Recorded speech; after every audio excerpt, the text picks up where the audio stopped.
Dear Diary, the decision to take in that stray black cat feels like a colossal mistake now, though it seemed like an act of kindness just weeks ago. I found him huddled and shivering in the alley behind my apartment building during the relentless downpour, his green eyes huge and pleading in the dim light. I named him Alex, thinking it sounded dignified for such a solemn creature. He settled in with unsettling ease, never displaying the skittishness I expected. Instead, he observes. Constantly. From the top of the bookshelf, the arm of the sofa, the shadowed corner of my bedroom, those luminous green eyes track my every move with an intensity that borders on scrutiny.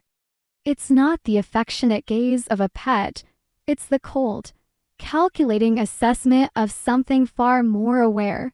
He anticipates my actions, positioning himself directly in my path moments before I decide to move, or staring fixedly at the kettle seconds before I consciously think about making tea. The silence he maintains is absolute, heavy, amplifying the unnerving sensation of being perpetually studied by something that understands for. Too much, dear diary. The incident last night shattered any lingering illusion that Alex is just an unusually intelligent cat. I was reading in bed, the only sound the turning of pages and the distant city hum. Alex sat at the foot of the bed, statue still, his eyes reflecting the lamplight like chips of airy glass. Then, from the dark space beneath my dresser, a space Alex was not occupying, I heard it, a distinct, sibilant whisper, too low and blurred to decipher actual words, but undeniably vocal, like rustling leaves shaped into breathy syllables. My blood ran cold. I froze, straining to hear, my own breath catching in my throat.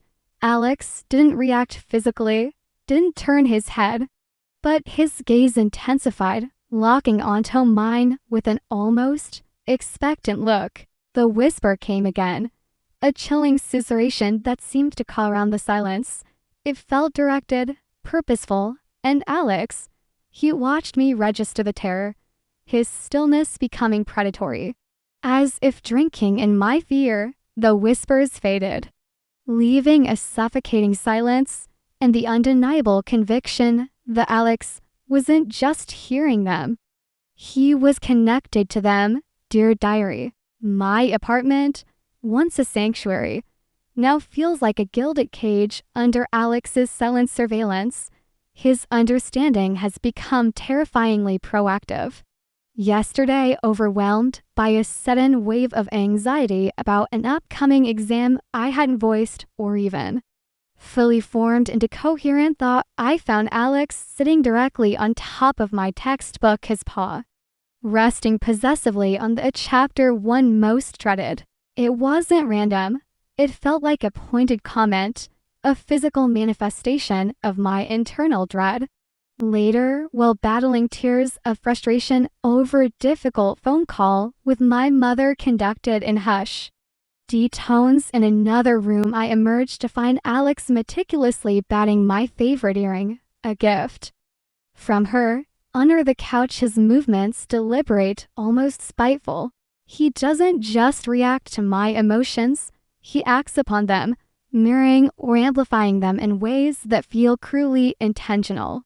Ivy started researching obsessively, folklore about familiars, tales of demonic cats, scientific papers on feline intelligence, desperate for an explanation that doesn't confirm my deepest fear that Alex is a conduit for something ancient, intelligent, and deeply malevolent that shares this space with me, unseen, but palpably present whenever his unnerving gaze settles upon me.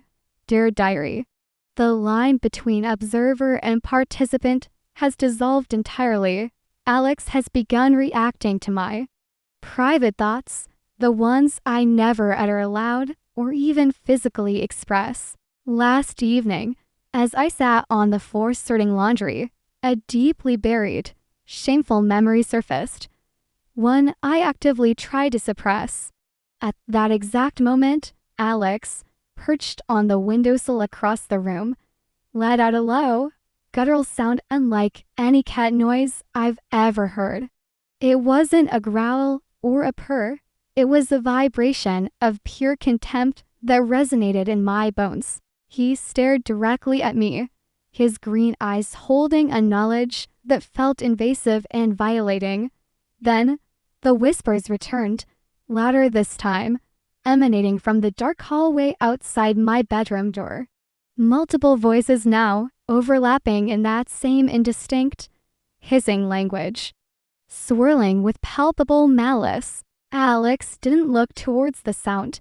His eyes remained fixed on me, gleaming with an unnerving intelligence that was no longer just observation. It was communication. He knows my secrets. He hears the whispers I cannot understand, but feel in the marrow of my fear. He is not a pet. He is a warden, a sentinel for the unseen things that share my home, growing bolder with every silent exchange of understanding between us. The terror isn't just in the whispers anymore. It's in the absolute certainty that Alex is not merely aware of them, but is somehow their master. And I am utterly, horrifyingly seen.